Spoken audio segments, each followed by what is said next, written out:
let's take a breath and look around, because the warning signs aren't subtle anymore. Interest payments on United States government debt are now on track to overtake what the country spends on defense. That's right, just paying the interest, not the principal, just keeping up with the mounting debt, is about to cost more than the entire military budget. Over in Japan, the central bank has quietly become the biggest holder of government bonds. Not just a big player, the biggest. They now own more of their own country's debt than anyone else, which raises some serious questions about what free markets really mean when one institution controls that much of the game. Meanwhile, in France, something wild. They haven't balanced their budget since the 1970s. That's over 50 years of running deficits. Not once in all that time have revenues covered expenses. This isn't an anomaly, it's the norm. And here's the thing. These aren't isolated stories. They're not unique to one country or one region. They're symptoms of a broader system that seems to be slowly drifting off course, a system moving away from discipline, from responsibility, and deeper into denial. Denial about what money is, what debt does, and what happens when you ignore financial gravity for too long. Now, if you're someone trying to make sense of all this, maybe looking to protect your savings, or just understand where we're headed, then right now is the moment to pay attention. Because this isn't theoretical anymore. It's real. It's affecting the currency in your pocket, the interest on your mortgage, and the value of everything from your groceries to your retirement fund. So let me ask, do you see it? And if you do, are you ready? Let's talk about the dollar for a second, the cornerstone of global finance. This year, the United States dollar has had its worst first-half performance since 1973. That's over 50 years. It's a staggering decline. And if you're wondering what that means for your wealth, here's your first clue. Gold just had its best opening half of the year since 1980. When you see the world's most trusted fiat currency weakening and the world's oldest store of value rising, something fundamental is shifting. The illusion that central banks and governments are in full control, that they can keep printing, spending, and managing it all flawlessly, is beginning to crack. That's the real message from markets. This isn't just a critique. It's a call to adjust, to recalibrate how we think about money, investments, and long-term planning. Because here's the spoiler. The direction we're headed? It's not toward balance. It's not toward accountability. It's not toward sustainable policy. It's toward more debt, more monetary expansion, more short-term thinking at the expense of long-term stability. And the investment world? It's starting to look less like a marketplace and more like a stage play, one filled with smoke, mirrors, and just enough spectacle to distract from what's really happening. But there is good news. And this matters. You don't have to be swept up in it. You don't have to play the same game as everyone else. So let's walk through what's going on, starting with a financial instrument that has long been considered the ultimate safe investment: bonds. Now, bonds used to be simple. You lend money to a government or a corporation. They pay you back over time with interest. Low risk, low reward, sure, but stable. Dependable. Except, not anymore. Over the last 10 years, bonds have delivered their worst performance since we started tracking these things. Not a rough year, a rough decade. The whole point of bonds was to provide income and preserve capital. But recently, they've been doing neither. Prices are falling. Why? Because when you buy a bond, you're essentially saying, "Here, government, take my money now and just give it back to me slowly with a bit of interest." But fewer and fewer people are willing to make that deal. Whether we're talking about United States treasuries, United Kingdom gilts, Japanese government bonds, or German bunds, the story is the same. Real returns are negative, yields are vanishing, and investors are paying, literally paying, for the privilege of losing purchasing power over time. That old idea of bonds as the ballast in a portfolio, the reliable anchor that keeps things steady, that now seems quaint, almost nostalgic. The classic 60-40 portfolio, 60% equities, 40% bonds, that's in serious trouble.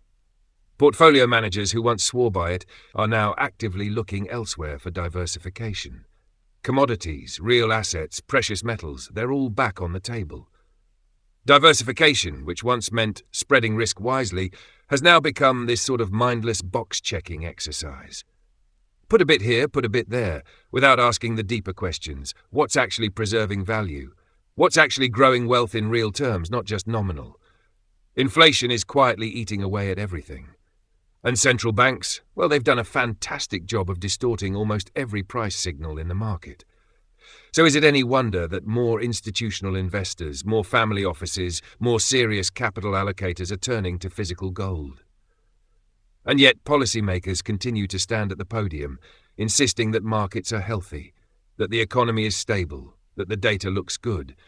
But in reality, government bond markets have become what can only be described as a hall of mirrors, distorted by years of central bank manipulation, clouded by creative accounting, and increasingly detached from economic fundamentals.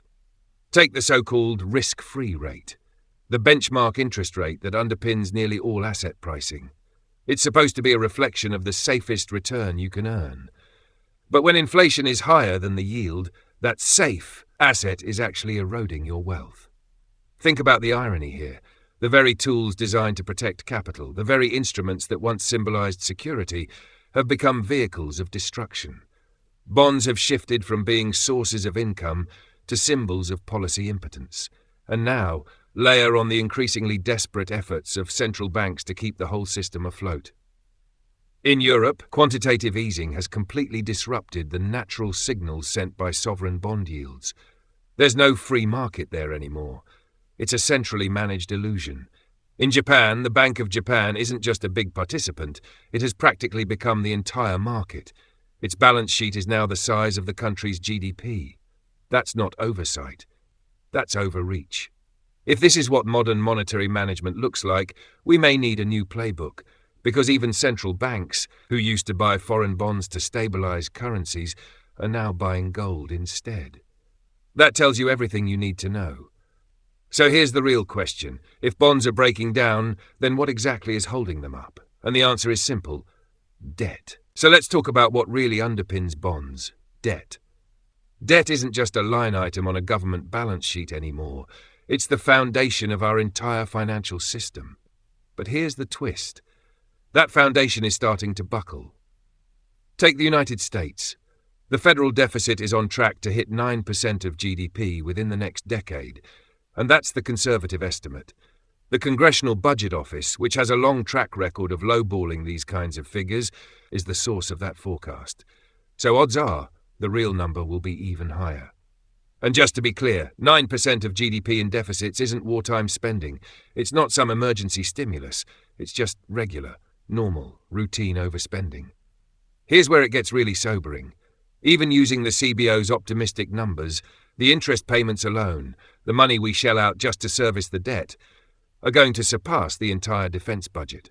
We're talking about a nation that spends more on its military than the next 10 countries combined. And we're about to spend more than that just to cover interest.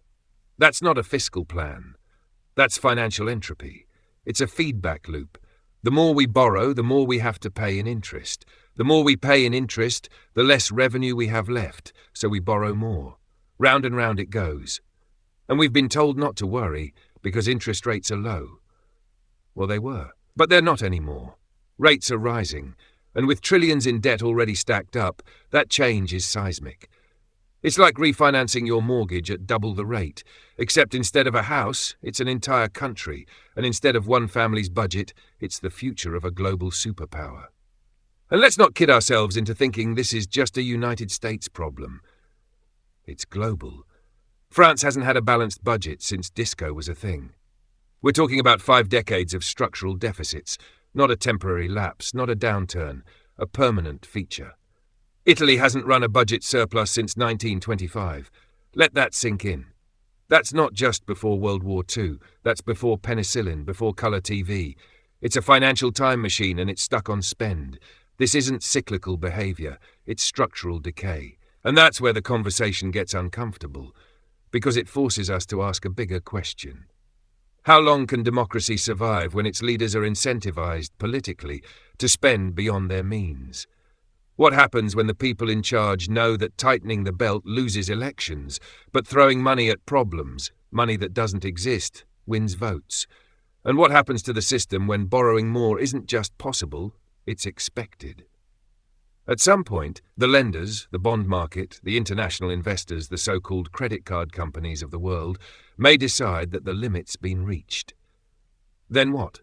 The traditional model of financial repression, where governments hold interest rates below inflation to silently erode the real value of debt, that's breaking down too.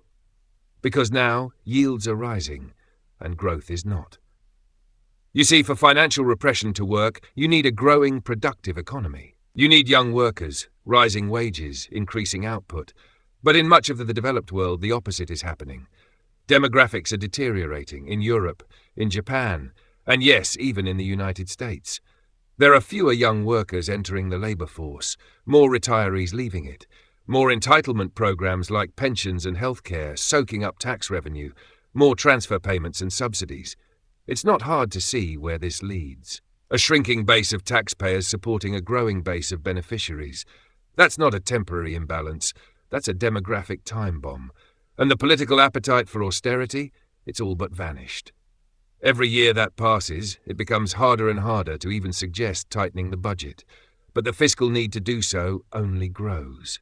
Now, some people argue that a miracle is coming, that exponential technologies like artificial intelligence will generate enough productivity to offset all this. And maybe, we all hope so, but betting everything on future tech solving today's fiscal rot, that's the modern version of cargo cult economics.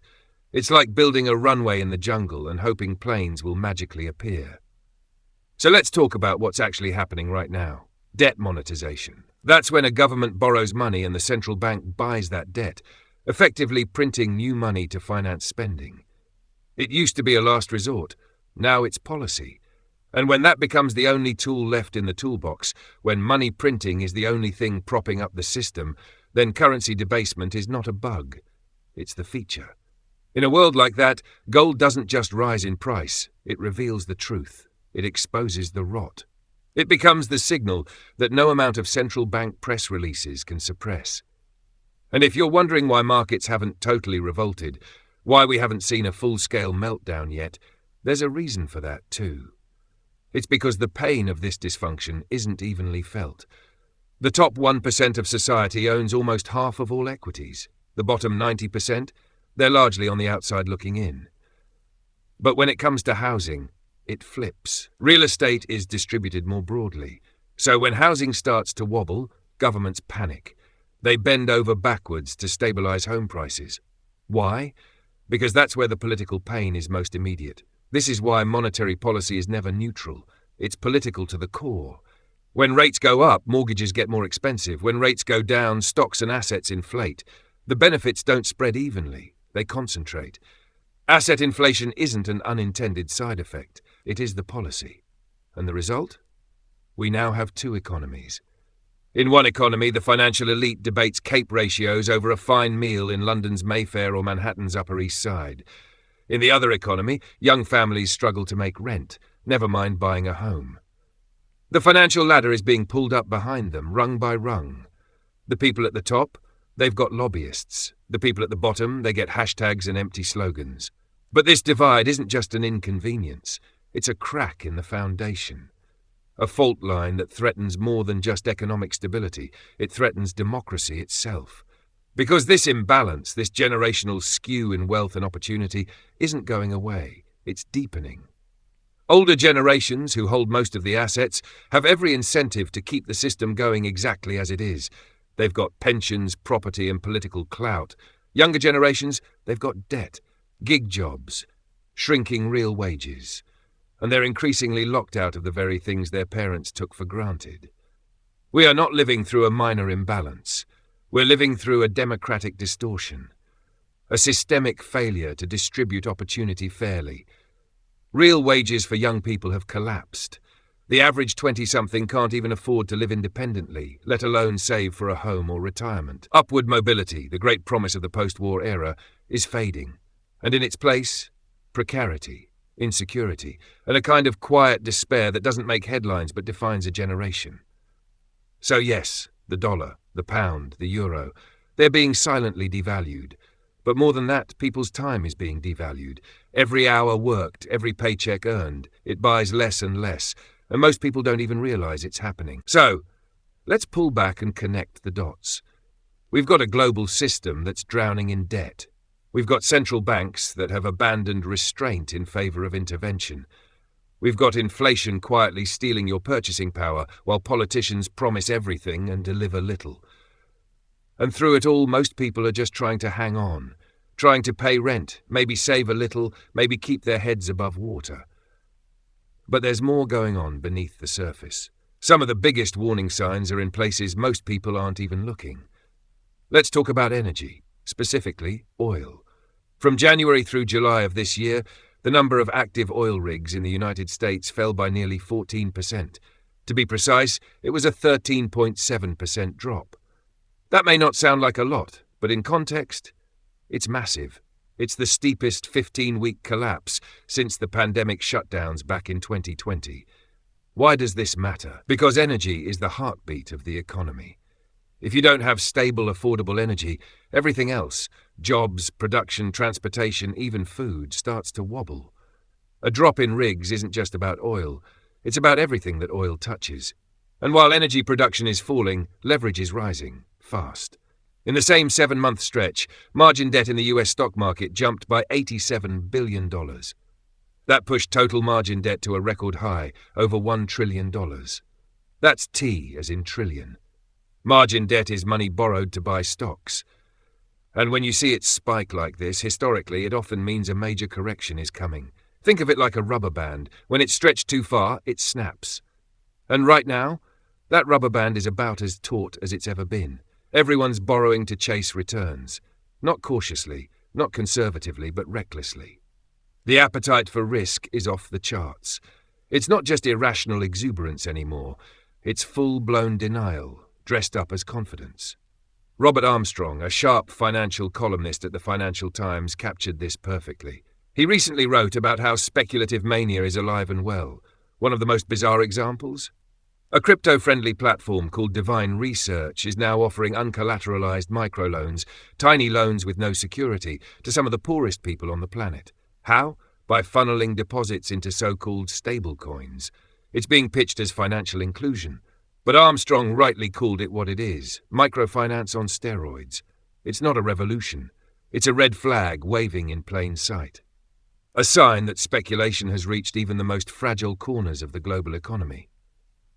And meanwhile, meme stocks are back.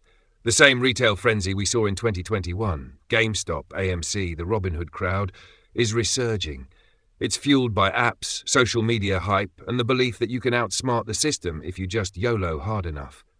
Citigroup's Levkovich Index, which tracks investor sentiment, is now at levels we've only seen twice in the last 3 decades, right before the dot-com bust in 2000 and the post-COVID tech crash in 2021. That's not optimism. That's denial wrapped in euphoria.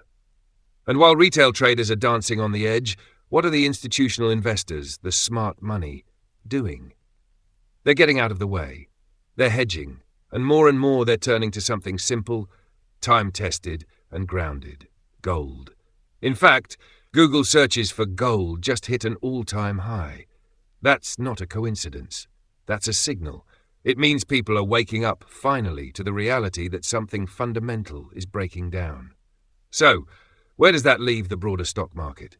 At an all-time high, of course, because in this upside-down environment, valuation doesn't matter anymore. Fundamentals don't matter. The CAPE ratio, a long-term measure of stock valuation, is at nosebleed levels, but nobody cares. Because this time is different, right? This time it's all about AI. Just a handful of tech stocks, Apple, Microsoft, Nvidia, are carrying the entire S&P 500 index. Their growth is being priced in as if it's infinite. As if they'll keep climbing forever no matter what the macro landscape looks like. But history tells us that when markets become this concentrated, when just a few stocks are responsible for nearly all the gains, that's not a sign of strength. It's a warning. We saw the same thing in 1999. Back then it was Pets.com, Webvan, and dozens of other now extinct companies, all riding a wave of tech euphoria. Today we've replaced sock puppets with chatbots, but the psychology is the same. Wall Street is focused on quarterly earnings and liquidity. Main Street is clinging to any shred of financial stability. But with real wages falling, savings eroding, and consumer debt hitting new highs, the disconnect is getting harder to ignore. It's becoming unsustainable. And here's the thing. Gold doesn't need an earnings call. It doesn't make promises. It doesn't hype a roadmap. It just sits there, quiet, solid, reliable. And in a world that's sliding toward what looks like an inflationary recession, a return to stagflation where growth slows but prices keep rising, that simplicity becomes powerful. The next inflation spike, it's coming. And it's likely to be even more severe than what we saw in 2020. Why? Because this time, there's less policy room to maneuver. Rates are already high, debts are already massive, and the public has inflation trauma fresh in mind. Gold, as always, is whispering a warning that few want to hear. Yes, asset prices may melt up in the short term, stocks may climb higher, housing may stay afloat, but what follows? A reckoning. A hyper-deflationary correction the likes of which we've never experienced in our lifetimes. A kind of financial whiplash that will leave the unprepared devastated. So now's the time. Not next month, not next year. Now. Prepare yourself, mentally, emotionally, and financially, for some of the most extreme market movements we may ever see. And if you're still sitting there asking, why gold? Maybe the better question is, why not? Because when trust erodes, when institutions falter, when fiat currencies are quietly being devalued and systems stretched to the limit, gold doesn't just protect, it reveals. It's the mirror held up to a system that's spinning stories. It's the truth that no one can print more of. And in moments like these, that truth matters more than ever. So if you're ready to take action, if you're ready to stop being reactive and start being strategic, click the link below and download your free guide. You'll learn how gold fits into a modern portfolio, what to consider when investing, and how to think long-term in a short-sighted world. Because the future? It's not written yet, but it's being shaped right now. And how you respond could make all the difference.